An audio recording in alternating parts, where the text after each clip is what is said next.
Hey there and welcome. I am absolutely pumped to bring you today's explainer. Let's just dive right into this, because we are tackling a topic that I know for a fact resonates deeply with so many of you.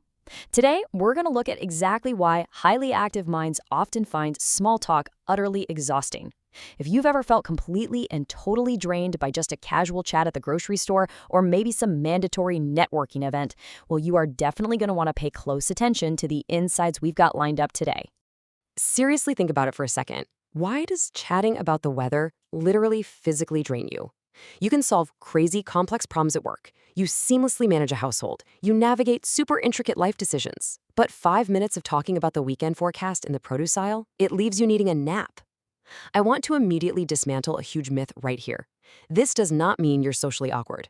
Not at all. The research we're exploring today suggests something entirely different. It suggests your brain is simply wired to prioritize depth over surface-level scripts. You aren't broken, you know? Your cognitive engine just runs on a different kind of fuel. All right, let's look at the small talk myth, deficit versus asset. Which brings us to meaning over random labels.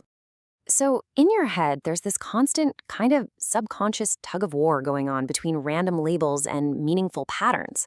Random labels are things like weather updates, filler chatter, or even someone's name, which, let's be honest, you might forget literally 5 seconds after meeting them, right? On the flip side, meaningful patterns offer depth, personality clues, and the actual why behind what someone is saying. Psychology shows that the human brain naturally struggles to retain information that lacks actual meaning. This is exactly why you forget the name but vividly remember their face or their unique mannerisms. For a highly active mind, small talk is just a series of random labels. It completely lacks depth.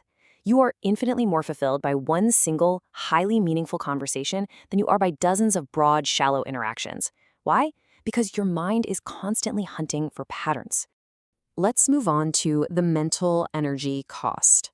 Okay, so here's the absolute key to understanding this strain. Cognitive reward. It's essentially the mental payoff or the fulfillment you receive from a stimulating interaction. The absolutely crucial point here is that when you engage in a deep, nuanced conversation, yes, you spend mental energy, but you get a cognitive reward in return. You feel energized, you feel inspired, or genuinely connected. Small talk, however, well, it's a heavy sensory input that demands your mental energy but provides absolutely zero cognitive reward. It is essentially an uncompensated cognitive tax. You are paying out all this focus, but getting absolutely nothing back. And intelligent individuals are often highly sensitive to overstimulation from this exact tax. Have you ever noticed how tense conversations just kind of linger in your mind for days? Or maybe crowded rooms feel instantly overwhelming? And those shallow inputs we talked about just completely zap your energy. So why does this happen? It's because you process emotional and sensory information so deeply. You notice the tiny shifts in tone, the subtle body language, and the subtext that small talk usually just ignores. The result? You become emotionally and mentally overwhelmed much faster. It isn't a light activity for you. It's a full-blown, exhausting data processing marathon. Which leads right into selective mental budgets.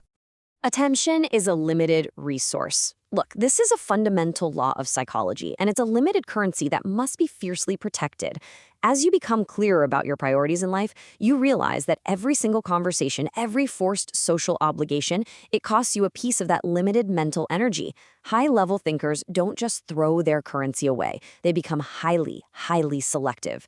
When a conversation feels repetitive or it lacks any sort of growth, they quietly distance themselves. And it's not out of arrogance. It's simply because the interaction no longer aligns with their values or their energy budget.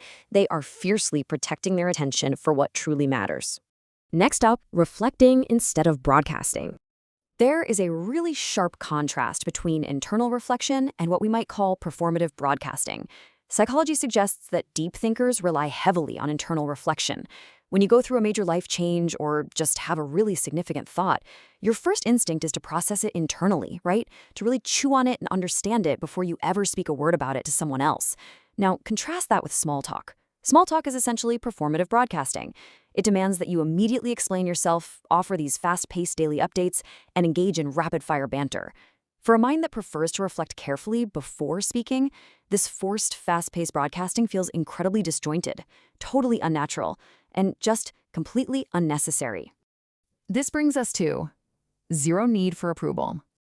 Think about it. Most surface-level social interactions are actually driven by this deep underlying urge to fit in or to be accepted by the group. But when you have a strong internal sense of direction, your dependency on outside validation just plummets. You stop chasing constant social approval. You prioritize authenticity over fitting in, and you completely stop caring about metaphorical or literal likes. When you no longer need that external validation, the performative small talk that's required to maintain broad, shallow social circles feels entirely pointless. You simply don't have the motivation to participate in the script anymore. It really all boils down to this powerful boundary. I would rather be misunderstood than seek constant reassurance. Man, that is a powerful place to operate from. Deep thinkers willingly choose to be misunderstood by a large surface-level group rather than waste their precious cognitive energy seeking reassurance from weak connections. It's boundary setting. Actually, scratch that. It is the ultimate boundary setting. You are actively deciding that your internal peace is worth way more than their external approval. And finally, our last section, a richer way to live.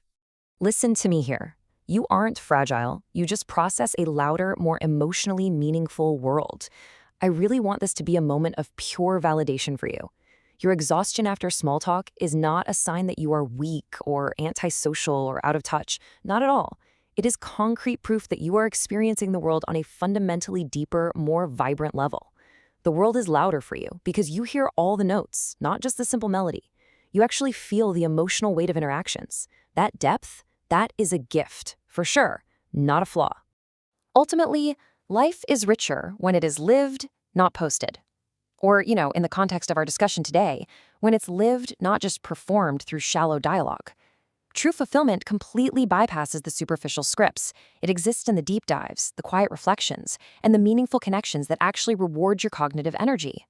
So I want to leave you with this final, provocative thought.